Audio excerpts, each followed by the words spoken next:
anonymous papers of the Pickwick Club, containing a faithful record of the perambulations of the corresponding members. Edited by Boz, illustrated by Fizz, and to be universally known as... The Pickwick Papers by Charles Dickens. Dramatised by Martin Reed. Starring Clive Francis as Pickwick, Michael Cochrane as Jingle, Peter Jeffrey as Mr. Wardle, Brian Parr as Sam Weller, and Trevor Peacock as Tony Weller. Chapter 1, in which the Pickwickians set forth on their journey and encounter a mysterious stranger. May the 12th, 1827. An extraordinary general meeting of the club. His club. The Pickwick Club. Blotton, Aldgate haberdasher, in the chair. The following resolution unanimously agreed to, that this association has heard, with feelings of unmingled satisfaction, the paper communicated by Samuel Pickwick, Esquire, G.C. M.P.C. General Chairman, Member Pickwick Club. Entitled... Speculations on the source of the Hampstead Ponds, with some observations on the theory of tittle bats. That thrilling voice. Noble boldness. Majestic girth. And little round spectacles. Mr. Chairman, the honour the club has done to my tittlebat theory pales before the greater honour you have accorded me tonight, and I heartily accept the position of President of the Corresponding Society. Gentlemen, I do not walk alone. I take with me 3 excellent friends. On my right... Nathaniel Winkle, Esquire, sportsman. Bang, bang! And on my left, the fine young man who has been my ward since orphaned boyhood. Augustus Snodgrass, Esquire, poet. And to complete the triumvirate, the once youthful Adonis who in middle years retains the ardour of a boy. Tracy Tupman, Esquire, defender of the fair sex. Ooh. Friends, since I retired from business, I have long wanted to venture abroad in our fair land. So I set forth now to meet my fellow man, to know him better, and, where possible, to improve his lot.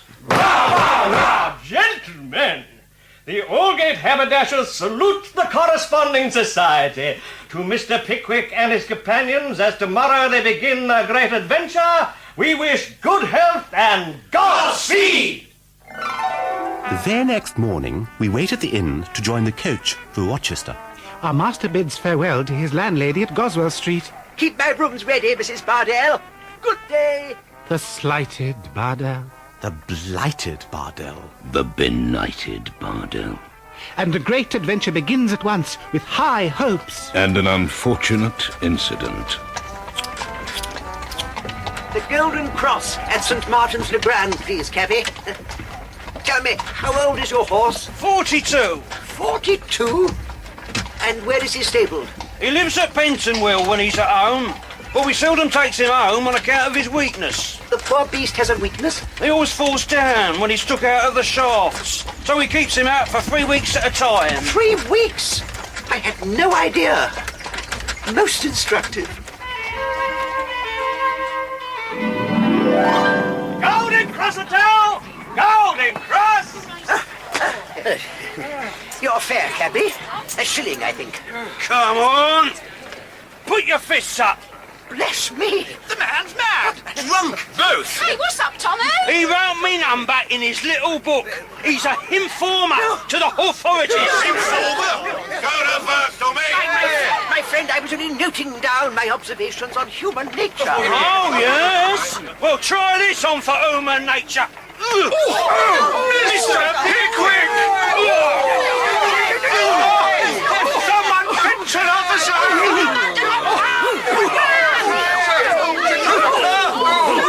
Hello, what's the fun? Mind your backs coming through.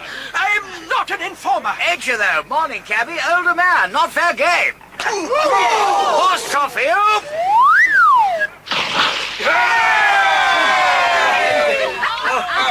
Oh, sir, I'm indebted to you. Your name? Gentlemen for Rochester! Commodore, started on! No, sir, come along.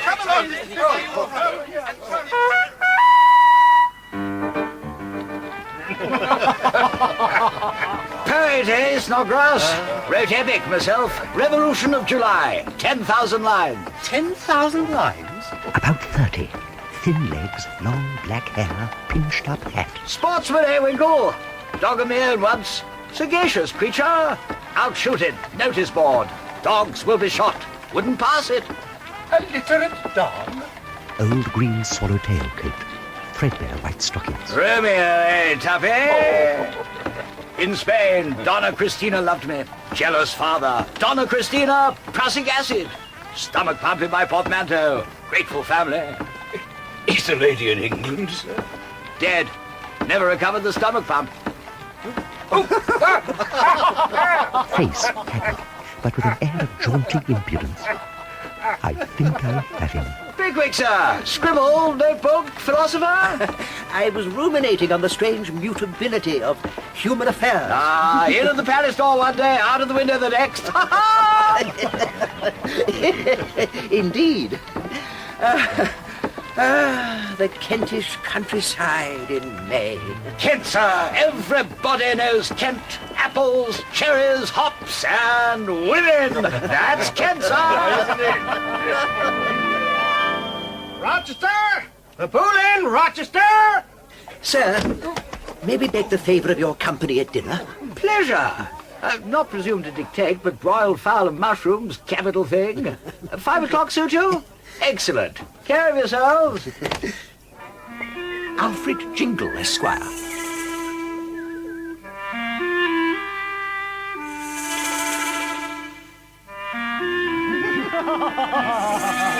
Bottle stands. Pass it round, where the sun. Excellent repast. The full board, the flowing bowl. Very fine fowl. Magnificent mushrooms. Bountiful barmaid. Devil of a mess on the staircase, waitress. Flunkies going up, carpenters coming down. All for the benefit of charity, sir. Oh, a ball! Oh, how I should like to go. Tickets at the bar, sir. Half a guinea each. Mr. Pickwick, try to measure, sir? I shall retire and record my day's impressions for the Corresponding Society. Gentlemen, we are in military country. I salute you. Apples, cherries, hops and women. Everybody knows cancer. Oh, you and me then, Tubby. But confounded clothes in packing cases coming by sea. Winkle here has a coat in his room would fit you. Bright blue with gilt buttons marked PC for the Pickwick Club. I can fetch it and return it later. Let us purchase our ticket. Well, not worth spitting a guinea.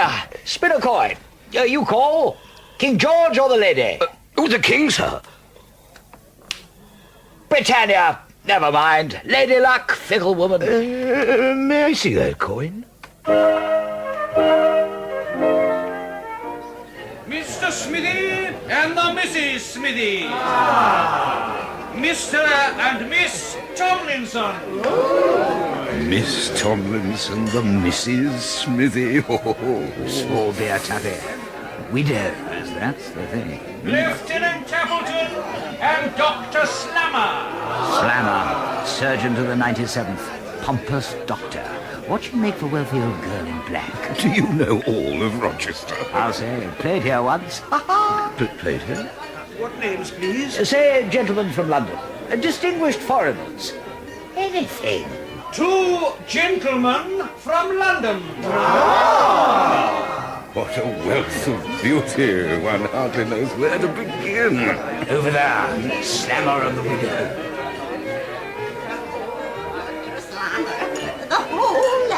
Amputated in under the minute. A record for the 97th. Ma'am, I'm more at home in a field of battle than on the ballroom floor. But if you care to take a turn... Hello, what's here? Prettiest ladies sitting it out? Won't do, ma. Gentlemen from London. Do I know you, sir? Ah, Flunky. Glass is empty. Fill 'em up. Slammer of the 97th Flunky. Hold my glass, Tubby. Your hand, Mark. You're a shuffler, sir. A poltroon, a coward. My card, sir. Dr. Slammer of the 97th. Slammer, much obliged. Not ill now. When I am, knock you up. Now, Mark. 1, 2, 3. He's a devil of a fellow. I know his name, sir. Oh, that's... Well, he's a distinguished foreigner. Slammer? Cut by a foreigner? Sir, I take it you will stand for your man? You shall hear from Lieutenant Templeton in the morning. Oh, Templeton. Templeton? Who is Templeton?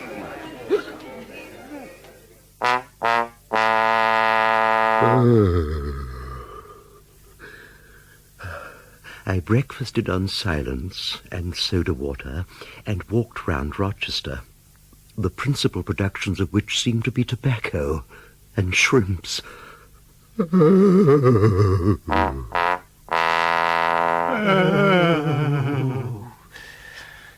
Bacon, Winkle? Kidneys? Eggs? Shut up. Coffee, waiter. Oh, don't shout. Thank you, waiter. I see him. You appear to have slept in your coat. I don't remember wearing it last night. I don't remember anything at all. Oh, good morning, gentlemen. Your name, sir? Winkle. Sir, you called Dr. Slammer flunky, insulted the regiment, and danced with a widow. Danced with a widow? He demands satisfaction, pistol or sword. Snodgrass? What does this fellow want? He wants to kill you. Sir, I was instructed to deliver a challenge at the ball to a coward in a blue coat. No member of my club will be named a coward, sir. Then you accept. Your friend stands for you? Yes, all right. We'll take pistols. Snodgrass? Shall we say 5 o'clock? There's a secluded meadow by the bridge at Fort Pitt. Good morning. Oh. Oh, dear. What did I do last night? Appropriated a widow, apparently. Don't worry. You've told us you're a good shot. Yes, but you could be tried as an accessory. I will brave all dangers. But what will Mr. Pickwick say? You'll never know. Unless you're killed, of course. Snodgrass, won't you help me? Certainly. I'm going to hand you the pistol. Pleasant little spot, Fort Pitt, isn't it? Snodgrass, in my pocket, you will find a note to my father. Well, I'll deliver it. Evening, Captain. Your man ready? Dr. Slammer is prepared, sir. Mr. Payne there acts as referee. Here are the pistols. We'll take this one. Here you are, Winkle. No, the other end. The combatants will stand back to back.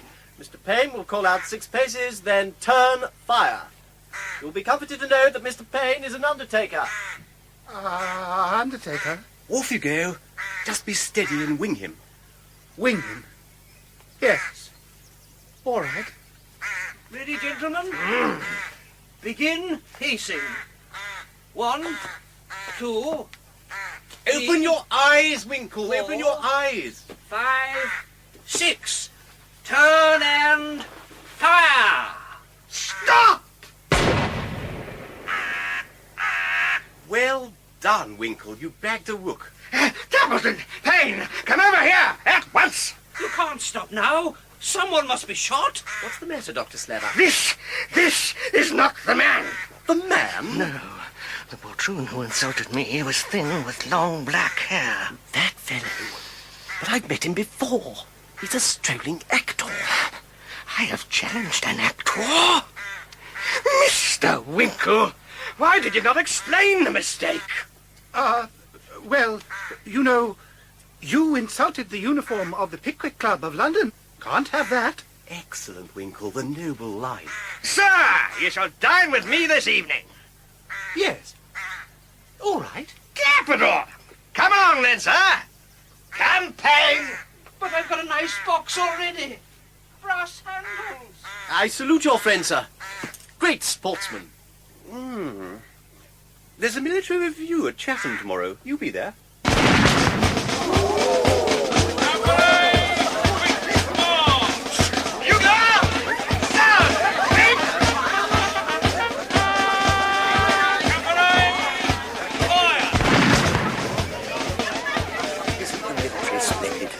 Scotsman proud to be an Englishman. I can't see a thing. Take your hat off in the front there. I will not remove my hat. Keep off the parade ground, sir, or you'll feel this rifle butt in your chest. Come on, Winkle, use your elbows. Leo, do you think you're a shovey? You're standing on my foot. I'll put you in your pockets. Good Lord. Oh, excuse me a moment, Mr. Pickwick. Where are you going, Tubman? Cavalry, draw sabres. Infantry, pegs, bayonet.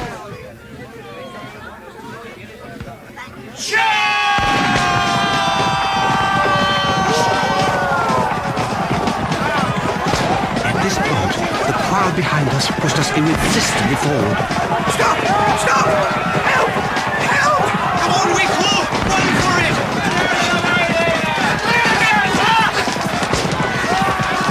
My hat!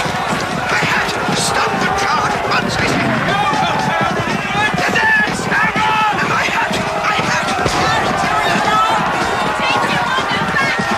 My hat!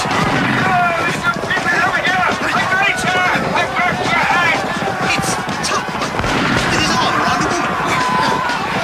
And drinking wine. Well, Oh, my dear fellow, I am indebted to you. No indignity like losing a hat, eh, sir? There's room for you all on the rugs, gentlemen. Joe! Wake up, Joe, and open the hamper. Sit ye down, gentlemen, sit ye down. Mr. Wardle, may I present Mr. Pickwick? Wardle of Manor Farm, Dingley-Dale. Spent some evenings at your club last winter. Just read your ticklebat theory. Welcome. Genius, sir. Genius. Oh, thank you, sir. Thank you. My friends Snodgrass and Winkle.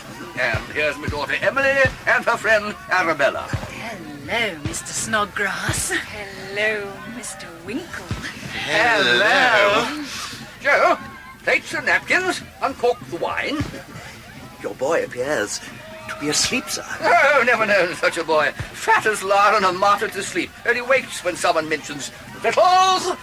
Yes, sir, fiddles at once. Oh, my fiddles. Yes, and next to friend Tubman, Sister Rachel. No takers. Oh, never will be. My brother is too cruel, Mr. Tubman. Miss Wardle, I regard your single state as an affront to the male sex. Is our military not the finest in the world, Mr. Wardle? None finer, sir. Now, Joe, my boy, wake up. What's in the hamper? Oh, sir, there's pheasant and fowls and veal and ham and salmon and lobster and pigeon pie and salad and beef patties. Oh, my! There never was such an afternoon, such an example of the innate goodness of human nature, such feasting and bibbing. Friendships were made and sealed that day. Pickwick, tomorrow you and your friends shall come and stay for the week. Oh, please do, gentlemen. Delighted, ladies. Well, that's settled then. You have the address? Manor Farm, Dingley-Dale. Thank you, Mr. Wardle. I shall send Joe for you in the barouche. No, I won't hear of it. No, we can easily hire a carriage from the Bull. I'm an experienced hand.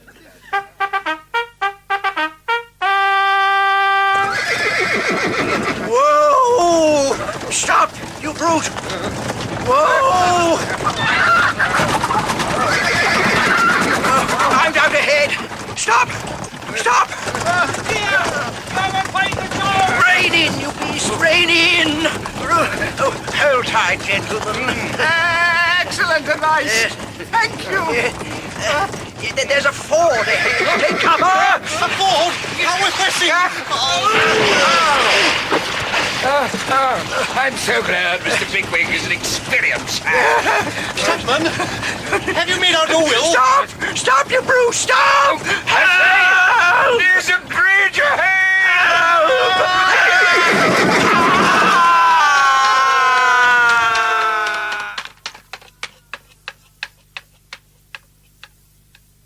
We walked the next 5 miles in silence.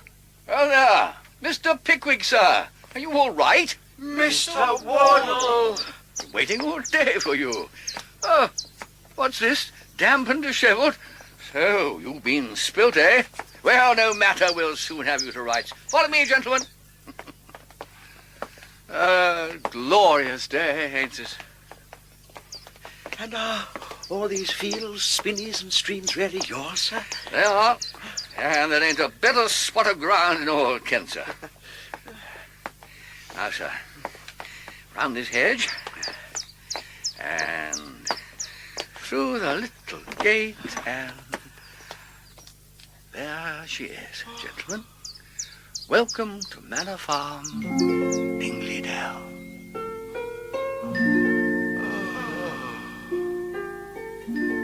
Manor Farm, a long, low, rambling old house of red brick, tile and beam. How many happy hours I was to spend within its inviting walls. Come, gentlemen, into the parlour. Emily and Bella, towels and water. Rachel, cherry brandy. The late sun streamed through the little leaded windows and danced on the old wooden floor and stately chimney, and on an old lady with an ear trumpet. Now, sir, meet the head of the household. Mother, this is Mr. Pickwick of London. Eh? Oh, speak up, can't you? Mr. Pickwick, Mother! You'll never get a man if you shout, Rachel. These exquisite samplers upon the wall, ma'am. Your work with a girl, no doubt. Young girls today. Young girls today. Can't teach them anything. Can't teach them anything. Skittish and silly. Skittish and silly. That's girls today. That's girls today. Miss Emily, I shall write a poem upon your charms.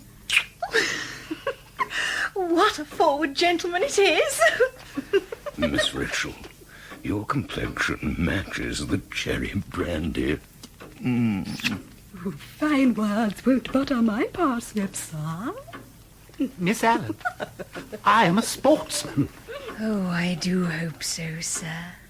I understand from Pickwick you're a crack shot, Winkle. He has some recent experience of pistols. Yeah. Well, what say we go out in the morning and clear top spinney of a few rooks? Yes. All right. Yeah. And Pickwick, tomorrow afternoon, sees the annual cricket match between Dingley Dell and all Muggleton. Excellent. One can observe human nature at its finest at a cricket match. Come, Joe, hand round the glasses. Anything you like, gentlemen.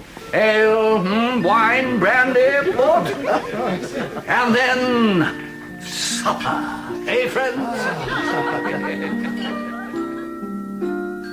I felt entirely at home at Manor Farm, and in the turbulent months that lay ahead, I would often draw comfort from remembering this room and this evening.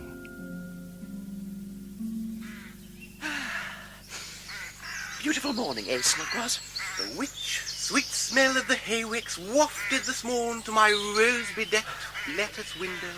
The scented perfumes of the little garden... kick him. Ah, anticipating the sport ahead, Winkle? Yes, that's right. Come along, Winkle. Keen hand like you ought to have been up long ago. Here, this gun will suit you. Yes, that's right. Why is Joe up the tree? Now, to shake the rooks into the air, of course. I'll begin, Winkle. All right, Joe, stir 'em up.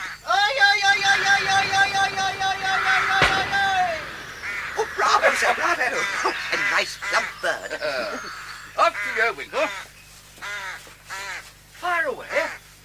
Yes, that's right. Where are you going, Snodgrass? Yeah, I thought I'd watch from behind this tree. Winkle, you've got your eyes shut. Yes, that's right. I think I might join Snodgrass. Tupman? No, I don't want to miss the fun. All right, Joe, shake 'em out.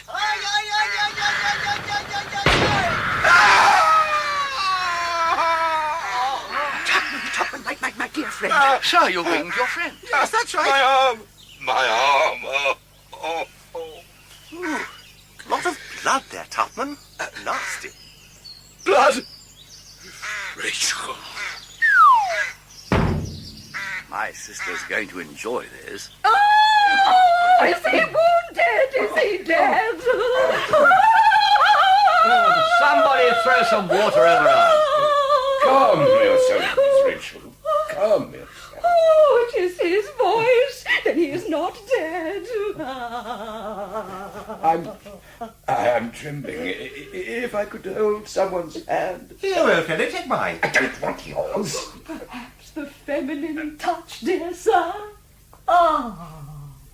Dear madam.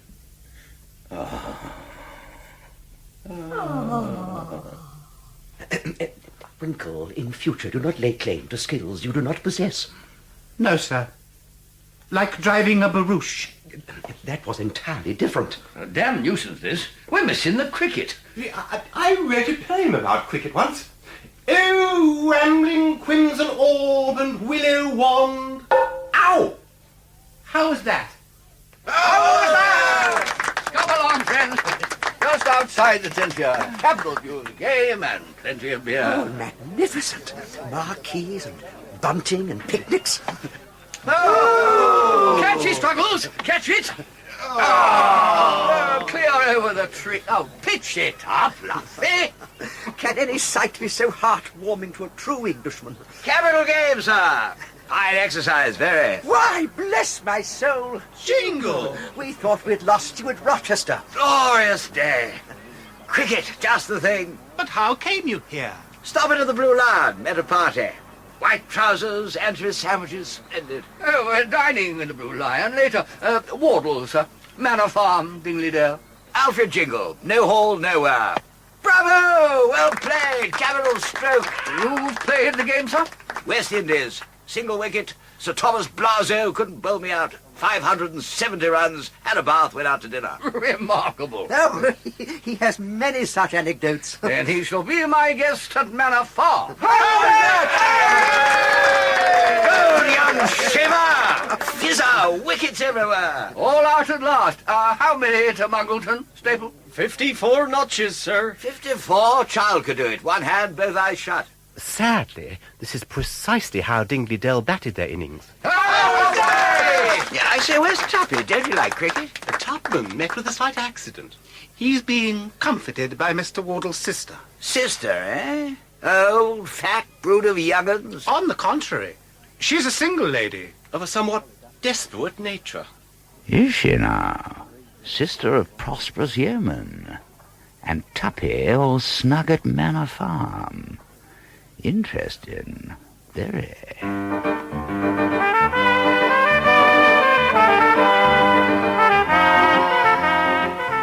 Chapter 2, in which Mr. Pickwick makes a proposition, engages a servant, and a friend suffers for love.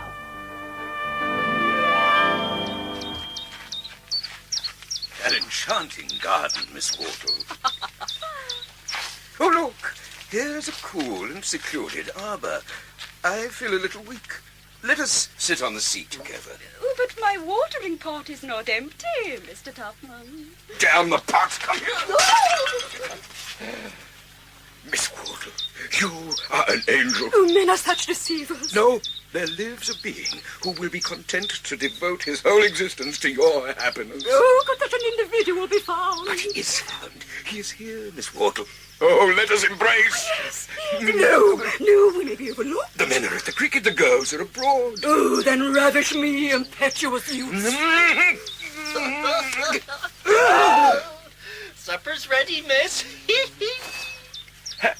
Have you just come here, sir? Pigeon pie and dumplings, oh my. Oh, but Joe, you are asleep in the kitchen. No, I ain't. I'm awake out here. Mistress says to come to table at once. I'm sure he saw nothing. He must have been fast asleep. Yes. We won't go home till morning. We won't go home till morning. We won't go home till morning. Till daylight of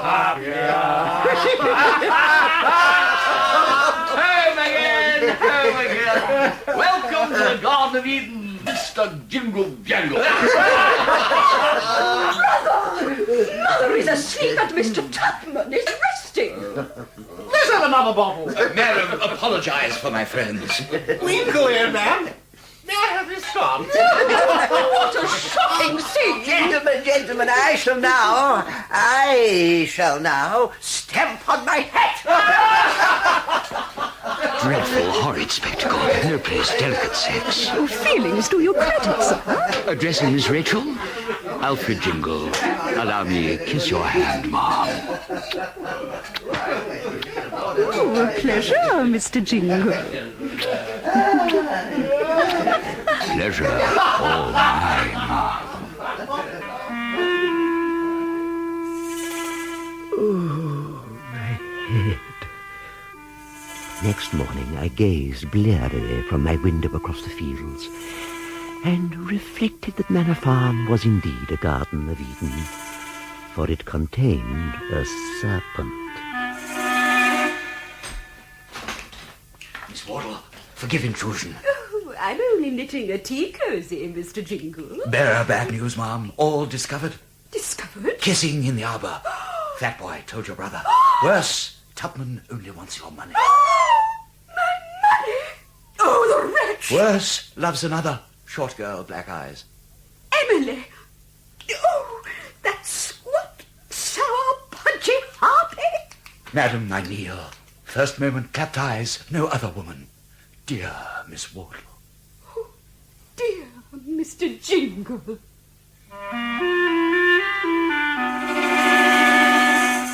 You mean Rachel wishes me to ignore her? Avert suspicion. Afraid of brother. And I am to divert attention to the niece Emily. Only a few days. Old folks used to idea. Crown your happiness, Tuppy. My dear Jingle, how can I repay you? Spare £10. Pay you in 3 days. Beautiful evening, Patricia, Pickwick.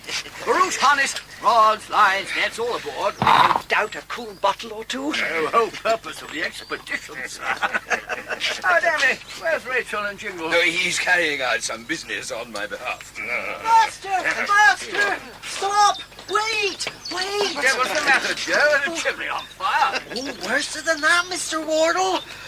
They've gone. Gone? Who's gone? Miss Rachel and Mr. Jingle. What? I heard it from the man who brings the shoes. He took the London coach from the Blue Lion. He's got £10 of mine. He swindled me. A blackguard. He'll be off to Doctor's Commons for a special license. The scoundrel, what shall we do? Do follow him, of course. My lawyer, Pucker. Pound to a penny he can find him. Come, Pickwick. Tubman, my dear friend, it's not the £10, is it? I loved her, Mr. Pickwick. I loved her. It is painful to reflect upon the perfidy of our species.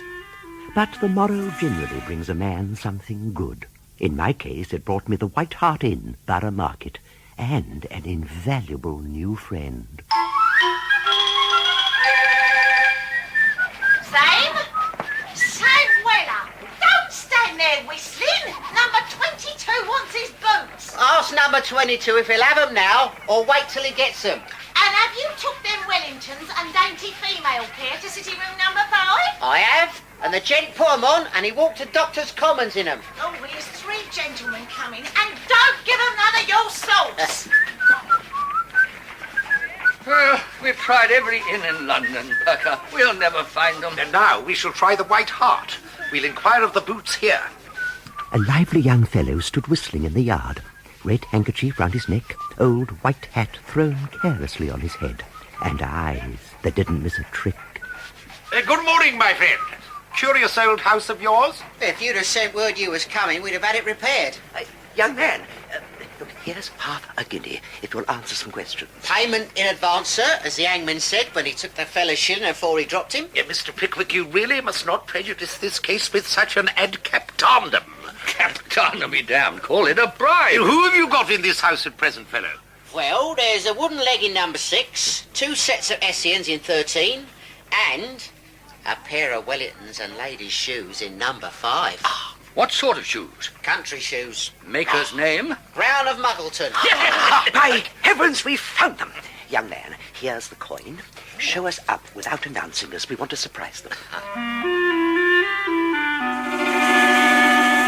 Oh, Alfred, this really is our marriage license. A1 Shipshape, Archbishop of Canterbury, united tomorrow. Oh, not before tomorrow, but my brother may find us. Never the borough. Last place your brother'd look. Oh, my dearest. Oh, cruel charmer. Ah. Ha! Oh! How dare you drag my sister from my house, you villain? And pray consider, sir, defamation of character. Who the devil are you? My lawyer, Perker of Gray's Inn. Rachel, get your bonnet and come away. Boots, call a hackney, will you? Hackney, yes, sir. No, you don't. Lady's more than 1 and 20. 1 and 20, she's more than 1 and 40. I ain't. She is. She's 50 if she's an hour. Brute! Boots, get me an officer. Officer, yes, sir. Wardle, I warned you that we have no power to control your sister's actions and that we must look to a compromise. I have your authority. Oh, get on with it, then. Jingle, we are both men of the world, and we both know that you will run off with this lady for her money. Oh, lies, lies! But beyond a few £100, she has nothing to the death of her mother. What? Who's likely to live to 100? Now, sir, I put it to you. There's a great deal to be done with, say, £50. Thieves! Thieves! More to be done with 150. What? Oh, but Alfred, you love me. No! Bear doom, ma'am. Misled me. Said you were 30. Well, I am. Fetch a bucket of water, Boots. Bucket of water, yes, sir. Come, sir, £100. And 20. Oh, give it him, Perker, and let him go. You're a nice rascal to abuse this lady and my friend. Oh, yes, quite forgot him. Here's the license. Get the name altered, too, for tapping. Bye-bye, Pickwick. Profitable morning's work, very. Let me at his throat! Hello, furniture's cheaper where you come from. Leave him, sir. You won't catch him. Anyway, sir, console yourself. That sort always goes to the devil faster with money in their pocket than without it. And what's your name, young man? Weller, sir. Sam Weller. How'd you do?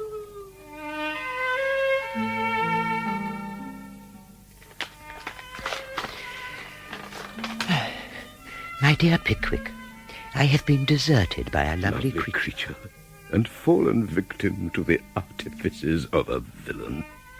So, farewell forever, my good old friend, Tracy Tottenham. P.S. I'm at the Leather Bottle, Cobham, Kent.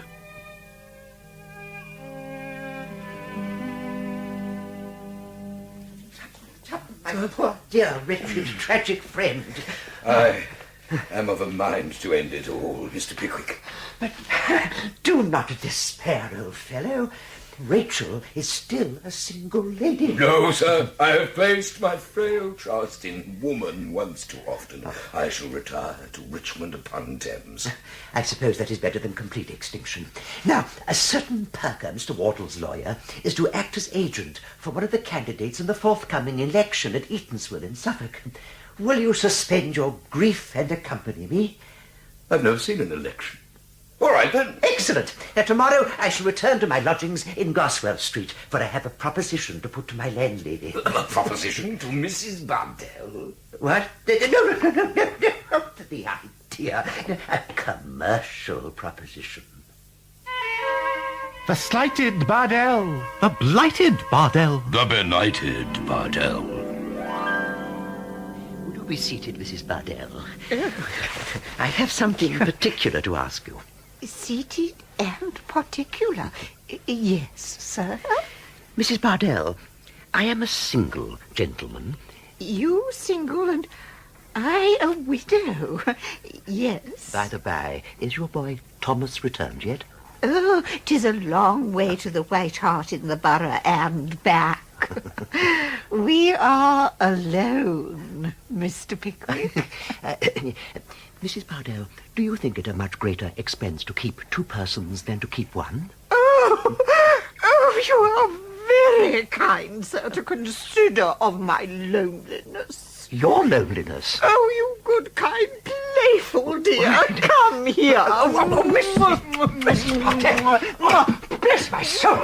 Madam, please. Oh, I shall never leave you, you generous, handsome, wealthy man. Mercy on me! Stop! You mad creature, stop, I say! Mr. Pickwick! Oh, we are discovered. Oh, this is an extremely awkward situation. Extremely! Won't somebody disentangle me? What's that nasty man doing? Oh, kick him, Mother! Beast! Beast! Beast! Now then, let's have you by the collar, young shaver. My advice, ma'am, take your little boy downstairs and uncork a bottle. But that's the way. You're not dead, Mother. No, dear. I am so happy. Farewell, Mr. Pickwick. My love. She's a naturally affectionate woman. My father says you can never be too careful with widows, sir, and he should know. Gentlemen, this resourceful fellow is Sam Weller. Afternoon, gents. Sam, have you considered the proposition I sent you? Wages? £12 a year. Clothes? 2 suits. Work? Not onerous. To attend upon me and travel about with me and my friends. Take the bill down. I am let to a single gentleman, and the terms is agreed upon. So long life to the Pickwick, say I. Capital. Capital! Book places on the morning coach to Eatanswill, will you? Tomorrow we are going to observe the...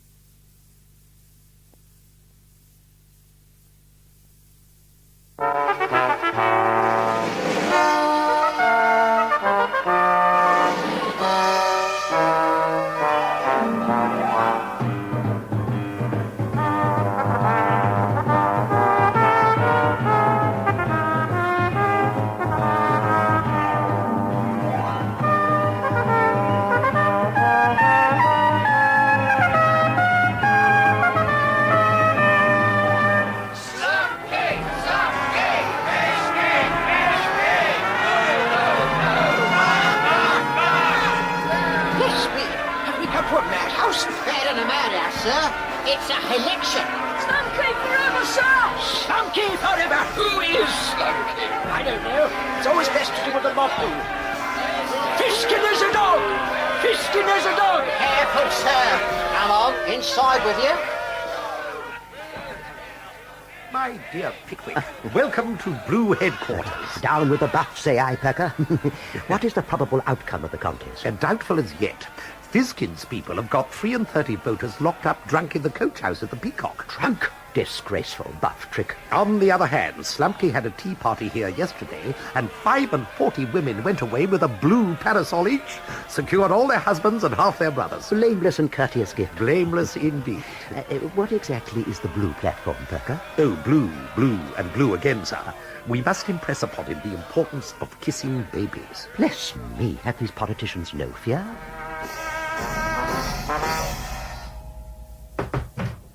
Morning, sir. I bought you a coffee. Thank you, Sam. And there's a person outside wants to speak with you very particular. At this hour? Where are my friends? In the tap room, taking brandy from the buffs and beer from the blues. Shall I show the person in, sir? The person is upon you, sir. The person could no longer contain her exquisite anticipation. Allow Mrs. Leo Hunter of the Den, Eatanswill, to salute the author of the Tittlebatian theory. Homage. Sam, take Mrs. Hunter's cloak, but... Remain within earshot. Very good, sir. Mrs. Leo Hunter is proud to number among her many acolytes those who have rendered their all to the muse. You may kneel at my altar, sir. Thank you very much. Tomorrow we give a public breakfast, a fête champêtre at the Den. Mrs. Leo Hunter gives many such breakfasts. They are her humble sacrifice at the Temple of Art. There will be an Eastern Bazaar. There will be a miniature Parthenon. There will be a chorus in national costume with songs of a Balkan nature. And there will be poesy. Poesy? Oh, my friend Snodgrass dabbles in poetry. Mrs. Leo Hunter does not dabble. She dotes on poesy.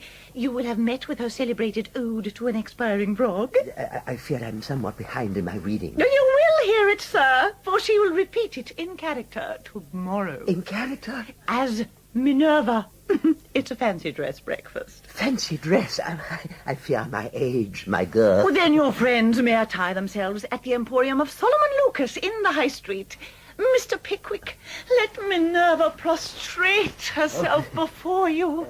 Let her feel the benison of your blessing upon her undeserving head. One touch, sir. One touch here. Here's a lady's cloak, sir.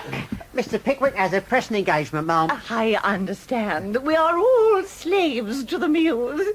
We shall see you at the den tomorrow, sir. Minerva awaits. You could always say you was ill, sir.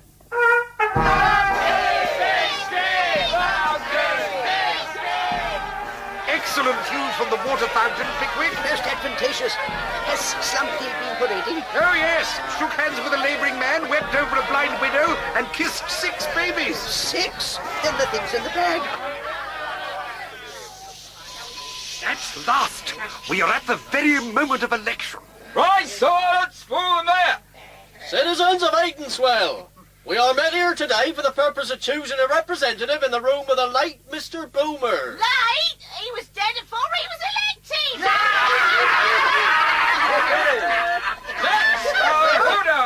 Gentlemen, I have the privilege of introducing to you, representing the blue faction, the Honourable Simon Slemke.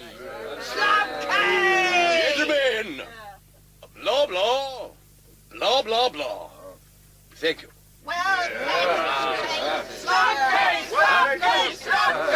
And for the buff faction, Horatio Fizkin.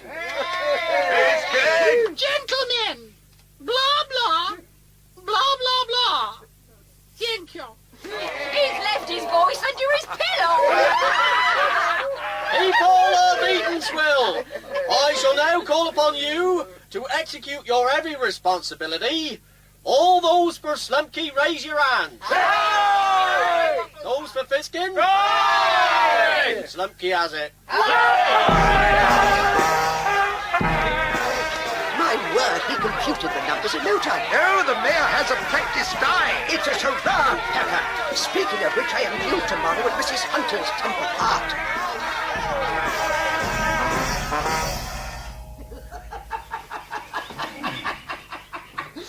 What are you supposed to be, Winkle? A classical huntsman, of course.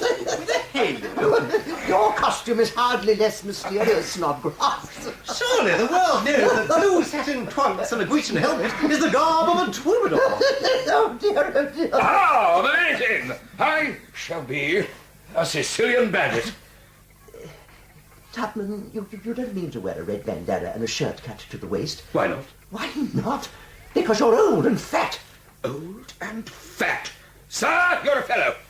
Sir, you're another. Sir, I've a mind to tweak your nose. Sir, I've a mind to punch yours. Gentlemen, with Mrs. Leo Hunter's eyes upon you, for shame, for shame. Well said, the troubadour. Tupman, I have been hasty. You will, of course, wear your bandana. I could not possibly. You will. I will not! Tupman, tomorrow morning you will appear in public dressed as a Sicilian bandit.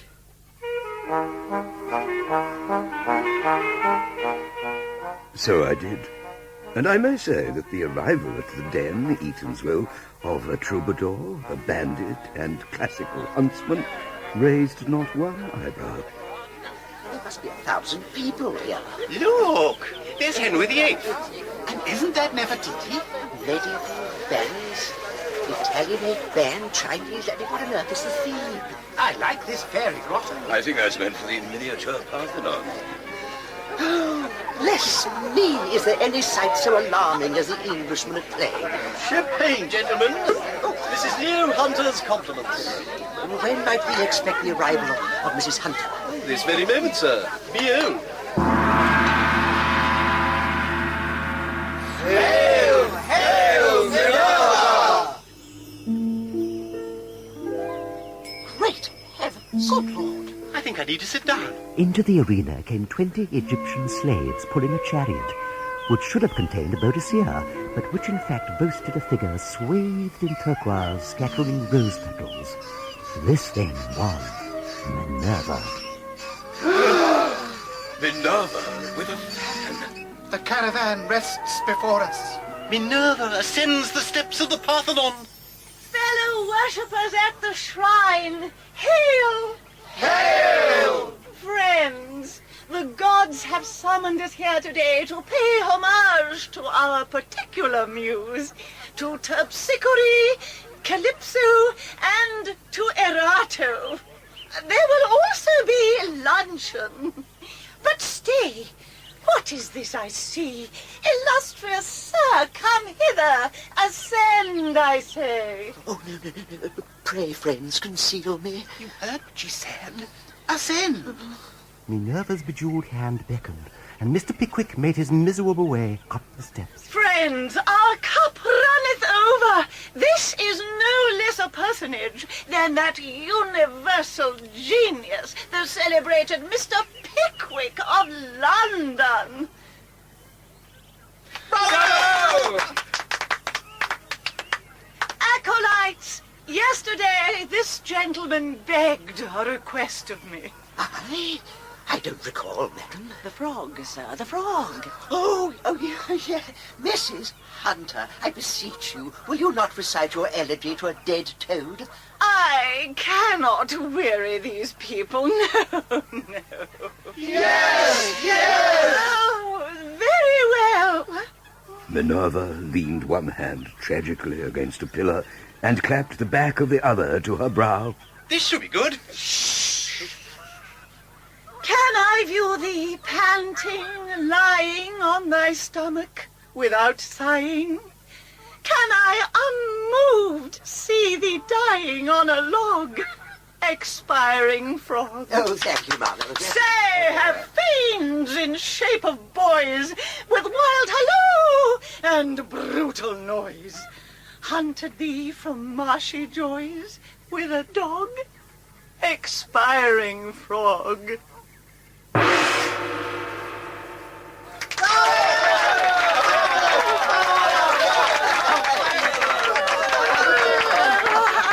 quite exhausted. Your arm, Mr. Pickwick. Oh, certainly, ma'am.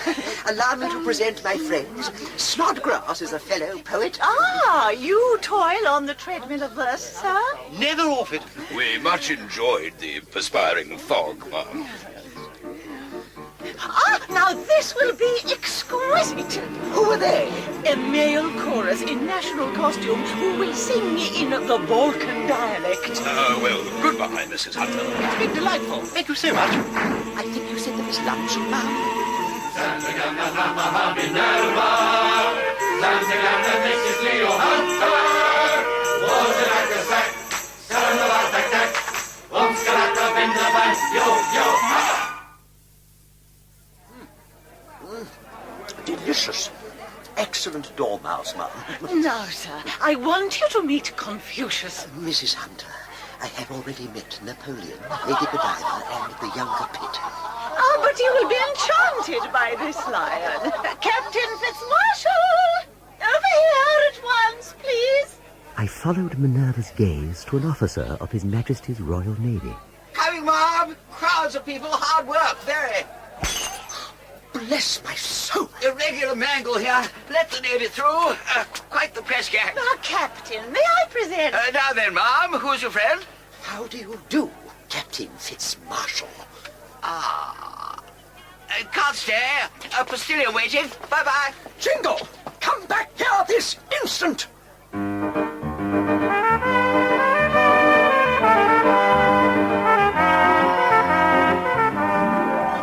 Chapter 3, in which Mr. Pickwick experiences a nocturnal misunderstanding and receives an unwelcome letter.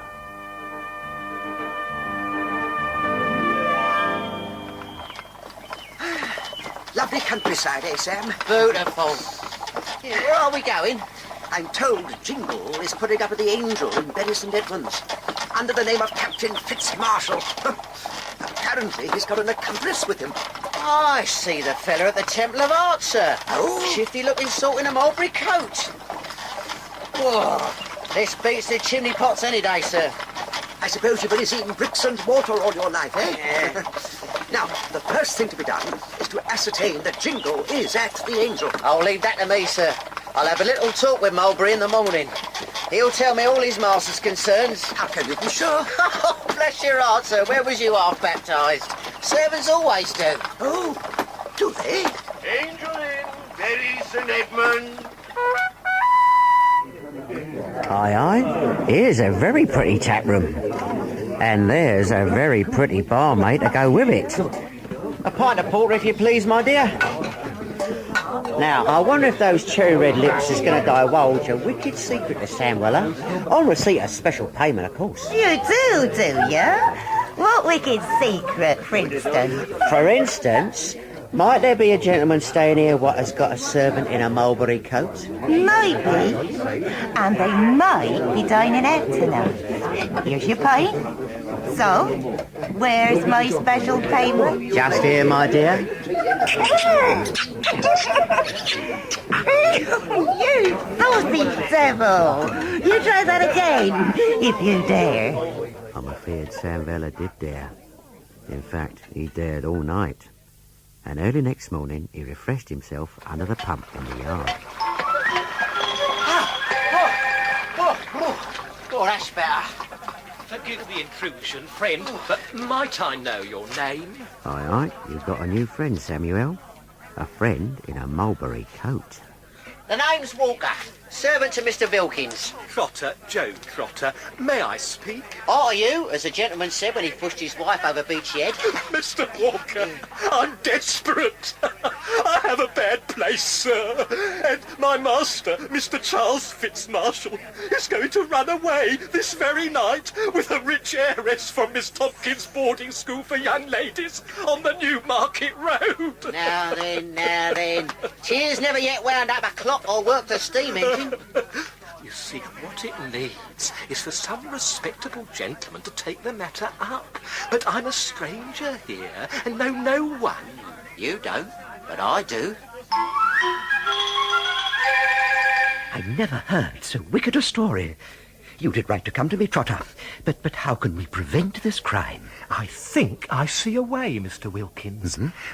My master and I will be secreted in the kitchen at 10:30. Now, if you were hidden in the back garden, I could let you in, and you would be in time to frustrate the designs of this bad man, by whom I have been unfortunately ensnared. But Trotter, how shall I get over the garden wall? Your servant will give you a leg up. My servant will give me a leg up?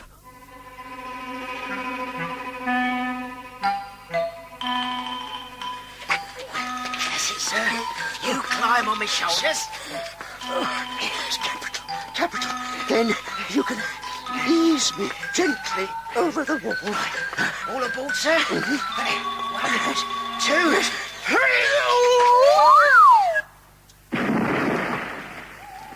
I extricated myself from a thorn bush and lurked until the church clock struck 10:30.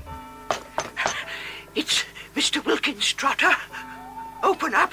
Who's there? Oh, bless my soul. A female. I shrank back into the shadows and impersonated a cat. Puss? Puss. Come inside. Oh, well, it's going to rain. Dear me, she's right. I cannot stand under a tree in a thunderstorm. I shall throw caution to the winds. Miss Tompkins! Mister, you must prevent a dastardly plot. Open up, I say.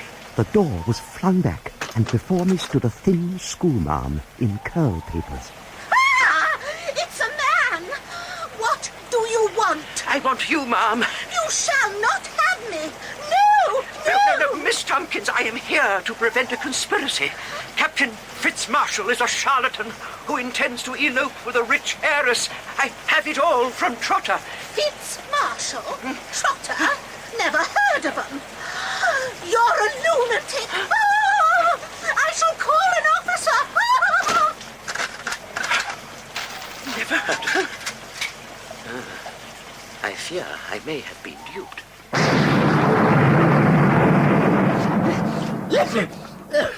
Oh, Sam, whenever I meet that jingle again, I'll inflict personal chastisement on him. Oh, my name is not Pickwick, and whenever I catches hold of that mulberry coat, I'll bring some real water to his eyes. Oh, my name ain't Weller. Oh, here's a letter come for you. Mercy on us. Freeman's Court, Cornhill. Sir, Having been instructed by Mrs. Martha Bardell to commence an action against you for breach of promise of marriage. Breach of promise? For which the plaintiff lays damages of £1,500. £1,500? We beg to inform you that a writ has been issued against you in the Court of Common Pleas. We are, sir, your obedient servants, Dodson and Fogg. It can't be true. Mrs. Bardell hasn't a case. Ain't she, sir? Sam, when you found me with her, I had been merely telling her of my intention to engage a servant. Very likely. I'll see this Dodson and Fogg first thing. £1,500. It's extortion.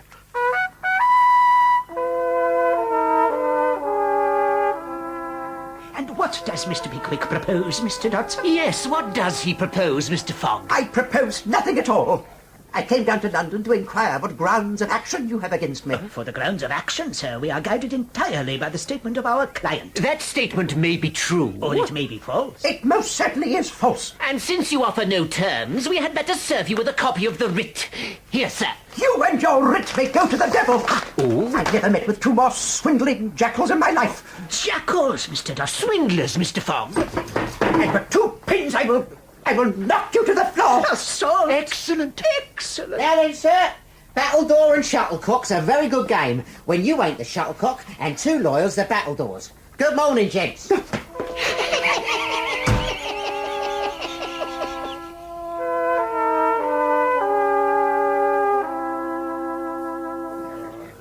Very welcome refreshment, sir. Your health, Sam. I fear I should have got into more trouble had you not intervened. I don't believe I've been in the Beau Sauvage before. Very select place, the Bell Savage. It's the Altar Coachman. My father's a coachman, sir. Tony Vella, of the Marquis of Granby in Dorking. Fine coachman he is, too. When he ain't troubled by the weather. Sam, we shall put up at the Jordan Vulture in Lombard Street. And you can go over to my lodgings and settle the rent with Mrs. Bardell. Well, Sammy, I thought was you. Ain't seen you since Christmas. Who are you? Well, stir me up and knock me down. This here's that very Tony Vella I was speaking of, sir. Oh. This here's Mr. Pickwick, my employer. I hope you have no fault to find with my boy, sir. None whatever. Please join us, Mr. Weller. Oh, obliged. I took a good deal of pains with his education. Let him run in the streets when he was very young and shift for himself. Rather a dangerous process, I should imagine. And not a very sure one neither. I got regularly gammon t'other day. Gammon, Sammy? I am ashamed. Who done you? Weasel in a mulberry coat, calling himself Trotter. And when I gets hold of him... Hold on a minute. Trotter? Mulberry coat? What? Passing himself as a servant to another chap. Yeah. Long hair and the gift of the gab, where he galloping. Bless my soul. I picked him up at the Black Boy in Jumpstone. And they said they was a going to try their luck in Ipswich. I shall follow them at once. I'm working down that way tomorrow morning, so you can come along with me. And how is the widow, Governor? Gone off the road, Sammy. The second Mrs. Vella have announced her intention of being born again. Born again? Fact. And I should very much like to see the system in action. A Methodist preacher who calls himself the Shepherd has got his feet under the table at the Marquis of Granby. I went to a meeting once, and the shepherd calls me names in front of them all. Miserable sinner and a vessel of wrath. So I ate him. The widow didn't talk to me for 2 days. So I think I might eat him again. 2 pints of porter and a brandy and hot, Mary-Ann, my love. Oh, Sammy, you be careful who you're calling my love. Dangerous creatures, women. Ipswich coach leaving presently. Gentlemen for the White Horse, Ipswich.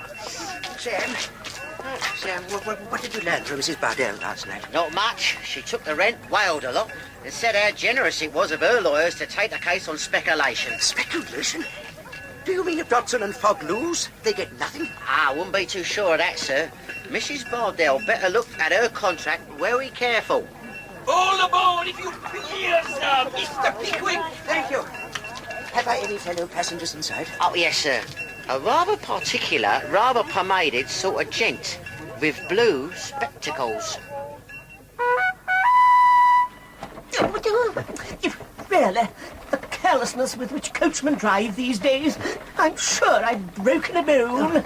The name's Magnus, sir. Peter Magnus. Sounds well, don't you think? Oh, very well, sir. Here's my card. The initials, you see, make PM. Sometimes, sir, in notes to friends, I sign myself Afternoon. The jest is clearly calculated to afford them the highest amusement. Now, what should you say if I were to tell you I'm going down to Ipswich in order to make a proposal?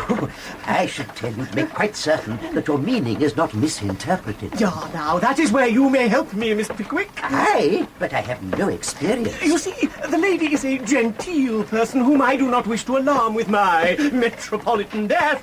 Now, how is it best to begin? Well, Mr. Magnus first. I would be tempted to seize her hand. Oh, yes, very good. And then I should come to the simple question, will you have me? The lady will turn her head in order to conceal her facial expression. Which will, of course, be one of great joy. Possibly, sir, possibly. And then I think, Mr. Magnus, that I should steal a respectful kiss. Oh, my word. And you claim you have no experience, you sly dog. Hey. Mr. Magnus, you must join me for dinner. My friends will be fascinated to meet you. And sometimes, gentlemen, sometimes in notes to friends, I sign myself Afternoon.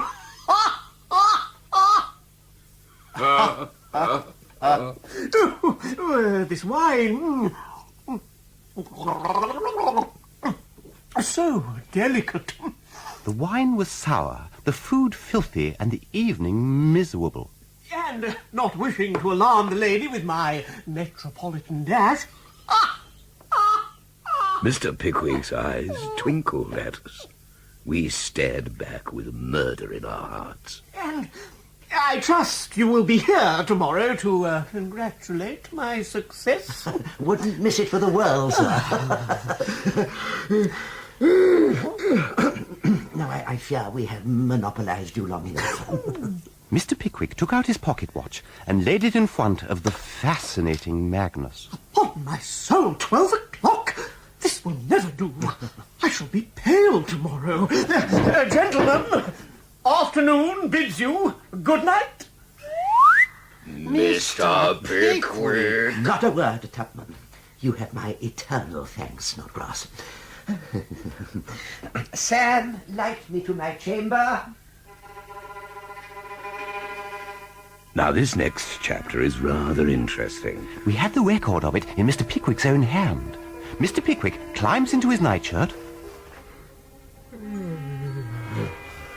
And then misses the ticking of his pocket watch on the pillow. I have left it upon the dining room table. It is sure to be purloined. Mr. Pickwick takes his candlestick and retraces his steps into the dining room.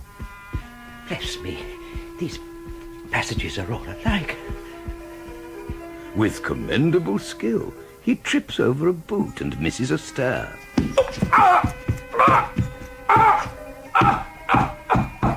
And tumbles through an open door into... the dining room, at last. He retrieves his watch, and by an unexplained miracle finds his way back to the top of the house. He climbs gratefully into bed and settles himself for sweet repose. We turn the page. But what is this? There is more. The door reopens. What's that? Who's there? A female person of a certain age enters the room. Oh, my love is like a red, red rose that's newly Mr. Pickwick sprung peeps through the curtains and is horrified to see the female person begin disrobing. The melodies that sweetly fade in June. Good evening, madam. Ah! No, there is no need to be alarmed. What are you doing in my bed? Do you intend to be rude? Certainly not. I merely wish to inform you that you have mistaken my room for your own. Wretch! This is my uniform, number 24. No, ma'am, this is 38, and I shall prove it by directing your gaze to the chair upon which my clothes are neatly... Oh, dear, I'm deeply sorry, ma'am. You will leave instantly, or I shall strike you with the poker. And I trust that the devoted respect I entertain for your sex... Out! Oh, dear. Yes. A most interesting chapter.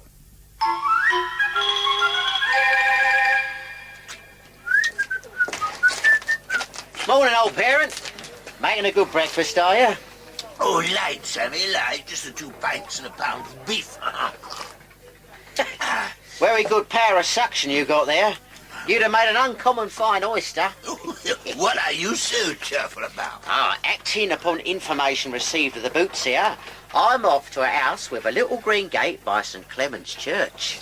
Very interesting places, churches. I must look inside of one day.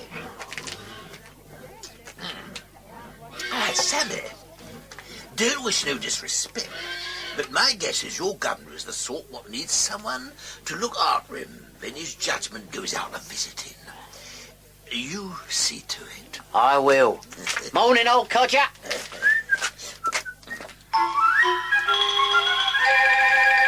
Good morning, gentlemen. Am I not finely accoutred to go a-courting? Good heavens. The effect is remarkable, Mr. Magnus, though I would not venture into mauve myself. The hat, I think, finishes me off. As it would most observers, sir. 11 o'clock. Here I go. Take a hand. Spectral case. Ha-ha!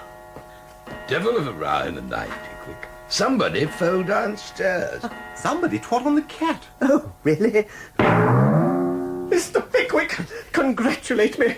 She has accepted me, sir. She is mine. Oh, my dear sir, allow me to shake your hand. Oh, thank you. Step inside, my dear.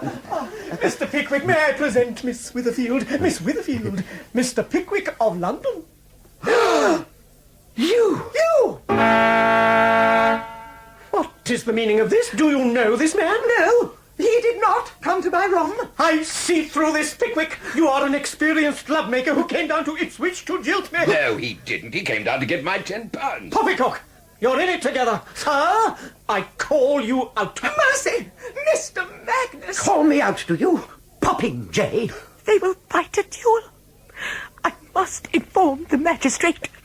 I shall wait to hear from you, sir. And I should warn you, Peter Magnus once had a fencing lesson. A man in her room? Disgraceful. No doubt some returning drunkard. No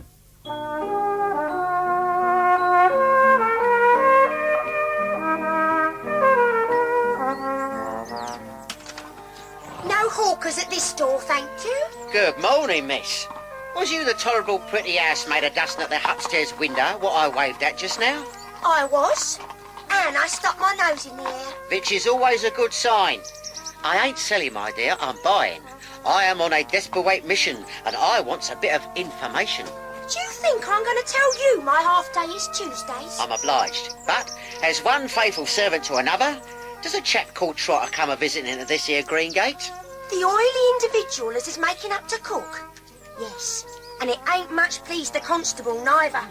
And would I be correct in thinking there's a young lady in the house what is receiving the undivided attention of a person what calls himself Captain Fitzmarshall? You ain't in touch with the other side, are you? There is. And silly Miss Nutkins is falling for it. What's the game? The game, my dear, is swindling. Who do I have the pleasure of addressing? Be off with you. You're one of them incorrigible rogues you are, or my name isn't Mary. Whether Peter Magnus was an expert fencer, I never found out. For later on that afternoon, I was arrested. Well, that was an improvement on yesterday's dinner. It was almost warm. In the name of the Lord, hold! Doubly, surround him. Yes, Mr. Grabber. Who the devil are you? Silence! He's a constable, Mr. Pickwick. All 6 feet of him. Samuel Pickwick, my name is Lore, and this is a warrant for your arrest. Arrest? Preposterous. What is the charge? Intent of doing a illegal act.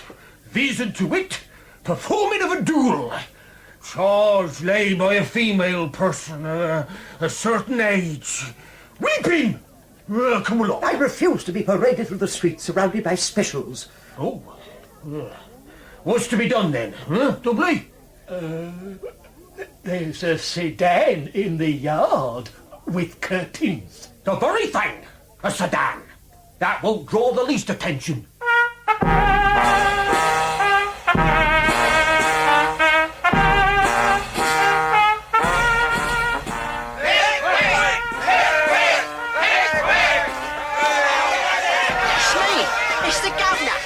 With his head sticking out the top of a sedan. I am the innocent victim of a grave miscarriage of justice. Company! Halt! And the parade stopping outside of this very green gate. Sam, I've been arrested. Now then, Pickwick, what the step for you to see Mr. Nupkins? Mr. Nupkins? Sir!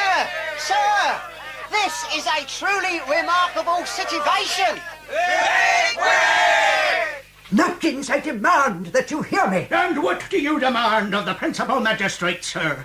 Do you demand to be locked up as George Nupkins will surely lock up the day scholars who broke the windows of the apple cellar when he can lay his hands on them? I care nothing for apple sellers. You care nothing for apple sellers? Perhaps you care nothing for coming to this town in order to foment a bloody duel. Perhaps you care nothing for the fact that George Nupkins' boiled mutton with caper sauce will be upon the table in 20 minutes. Beg pardon, sir, but might I have a private word with my employer, your wash-up? Oh, very well. Thank you. What does it say? Yes, sir.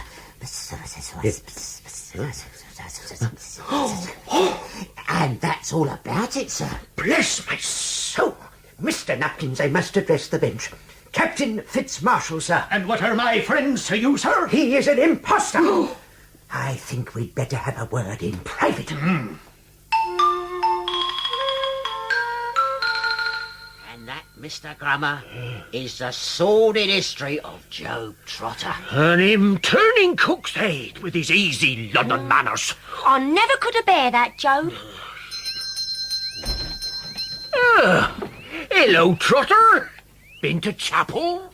Hallelujah, Mr. Grummer. Afternoon, Waterworks. My dear Mr. Weller, at last I can explain how my evil employer tricked me. Turn it off, Job. The game's up. What do you mean the game's up? I'll tell you what it is, Trotter. The cook, who is currently upstairs having hysterics on account of the money you got out of her, keeps company with me. So, you'll do me the honour of stepping into the washhouse for a little private talk. I think this calls for a drop of particular port, Mary, my dear. I ain't got a glass. Put your lips to this glass, my dear, and then I can kiss you by deputy. Seems easy London manners is 2 a penny.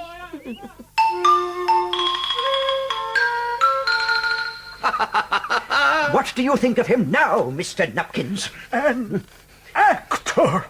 What prevents me, sir, from detaining you as a rogue and impostor? What prevents me? Pride, old magistrate. Quarter captain, eh? Husband for daughter.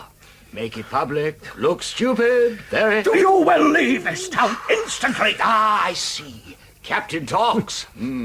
Silence expensive. No. Say I've gone abroad. 50 guineas suit you? Shingle, I shall make it my duty to publicly expose you. Oh, good fellow, Pickwick. Fine heart, stout old boy, but must not be passionate. Bad thing. Very. Keep your spirits up. Bye-bye. I fear he has ruined your reputation. I fear he has ruined my mutton.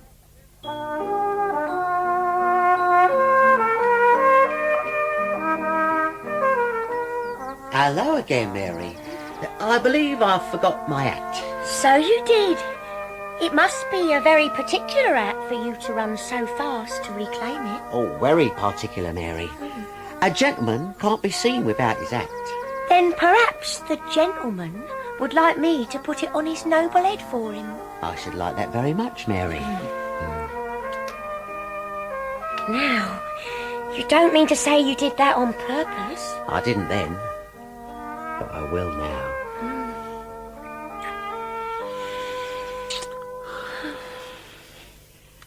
Goodbye, Mary. Bye, Sam. And this was the first passage of Sam Weller's first love.